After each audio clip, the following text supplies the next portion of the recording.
सबसे पहले इस महत्वपूर्ण कार्यक्रम को आयोजित करने के लिए इमारत सरिया के सदर, तमाम सदस्यगण और मंच पर उपस्थित सभी आदरणीय बुजुर्गों और नौजवानों का मैं बहुत बहुत शुक्रिया अदा करता हूं। और मुझे मालूम है कि आप बहुत देर से बिहार के अलग अलग कोनों से, झारखंड, उड़ीसा और बंगाल के अलग अलग कोनों से यहाँ आए हैं, तो मैं आपका ज़्यादा वक्त नहीं लूँगा। मुझे 3 मिनट बोलने के लिए कहा गया। मुझे सिर्फ 3 बात कहनी है आपसे। पहली बात तो ये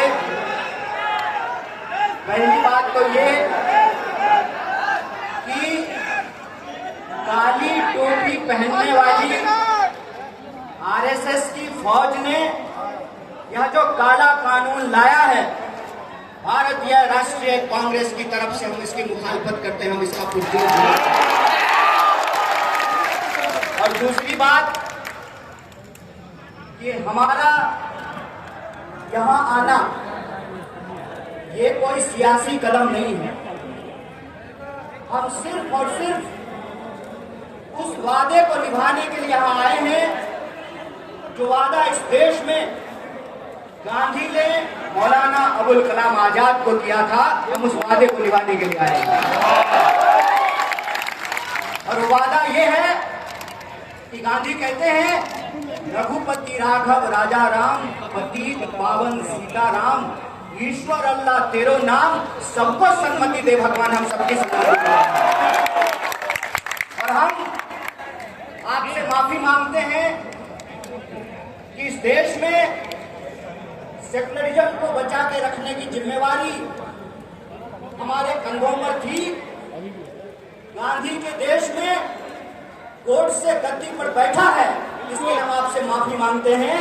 लेकिन हम आपसे वादा करते हैं कि अगर इस मुल्क में एक बार फिर से राम प्रसाद बिस्मिल और अशफाक उल्लाह खान की दोस्ती कायम होगी तो हम इनको जरूर हराएंगे।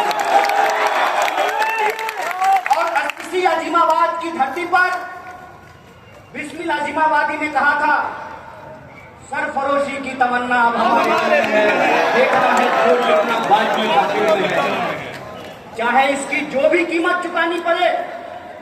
खुले मन से पूरे देश की आवाम को कांग्रेस पार्टी की तरफ से मोहब्बत का ये पैगाम है कि सियासत में जितनी भी शिकस्त मिले मंजूर है, लेकिन सत्य के साथ समझौता नहीं करेंगे, इस देश के संविधान के साथ समझौता नहीं करेंगे।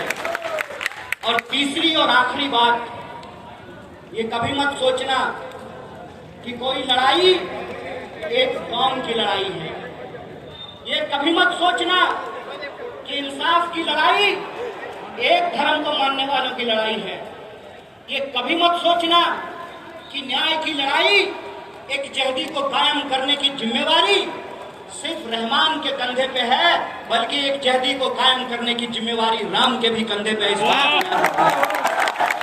इसलिए वक्त के खिलाफ यह जो साजिश रची गई है, उस संबंध में आप एक बात जान लीजिए, आज तुम्हारी बारी है, कल बारी हमारी है। और मैं एक बात बोल करके अपनी बात को खत्म करूंगा।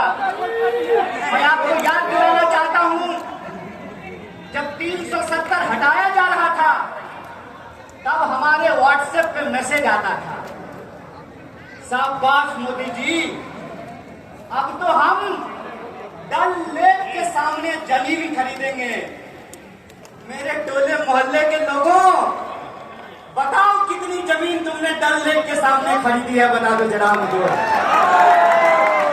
जब CNRC आया, तब फिर हमारे व्हाट्सएप ग्रुप पर मैसेज आया कि जो घुसपैठिए हैं उनको भगा करके उनका मकान और दुकान हमको दे दिया जाएगा। बता दो कितना मकान और दुकान तुमको मिला है। ये साजिश है, साजिश समझ लेना, ये वही साजिश है। अरे ये सब जो अंग्रेजों से सीखा है इन्होंने, भाई और देश की संपत्ति ये साजिश आप जान लेना कि वक्त की जमीन कब्जा करके किसी हिंदू और मुसलमान को नहीं मिलेगा। गुजरात से आए हैं साहब, गुजराती दोस्त को जमीन देने के लिए। अगर किसी को लगता है कि ये जमीन कब्जा करके आपको मिलेगा, तो एक बात बता दीजिए, जब देश के आदिवासी अपने जल जंगल जमीन के लिए लड़ रहे हैं, तब देश की महामहिम आदिवासी हैं। जब दलितों के खिलाफ एक बड़ा साजिश रचा गया, SC/ST कानून को खत्म करने की साजिश की गई, तब देश के महामहिम एक दलित थे। और आज जब यह कहा जा रहा है कि वक्त को खत्म करना जरूरी है क्योंकि गरीब मुसलमानों को जमीन मिलेगी, तो याद रखना, ये वो सियासत है, ये वो सरकार है जो आपको आपके छत पर नमाज पढ़ने नहीं दे रहा है, आपको जमीन दे रहा है। और इनका तो बस एक ही कहना है, नाम नाम जपना, पराया माल। खेल को समझ जाइए। इसीलिए यहाँ जो लोग खड़े हैं, मैं उनको बताने समझाने के लिए नहीं आया हूँ। मेरी आवाज जहाँ तक पहुँच रही है, मैं बिहार के आवाम को, देश को यह बताने आया हूँ, दूसरे के तकलीफ में हंसने की संस्कृति भारतीय होने की संस्कृति नहीं है। ये भारत का इतिहास नहीं है। भारत की संस्कृति ये है कि हम अपने धर्म की इज्जत करते हैं और दूसरे के धर्म का भी सम्मान करते हैं। ये भारतीय होने का मतलब होता है। भारतीय होने का मतलब ये होता है कि हम अपने घर में सुख चैन से रहें, तुम अपने घर में सुख चैन से रहो। जो दूसरे के इबादत खानों पर, दूसरे की जगहों पर झंडा गाड़ते हैं, उनके पास ईमान नहीं, बेईमानी है। इस बात को याद रखिएगा।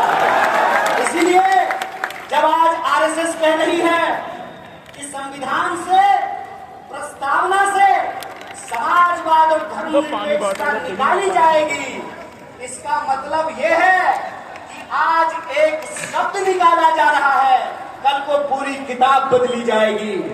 इसीलिए देश के नागरिकों, चाहे आप हिंदू हो या मुसलमान, चाहे आप दलित हो या ब्राह्मण, चाहे आप अगरा हो या पिछड़ा, चाहे आप टोपी लगाने वाले हो या तिलक लगाने वाले हो, याद रखना, ये ऊंच नीच को मानने वाले लोग हैं।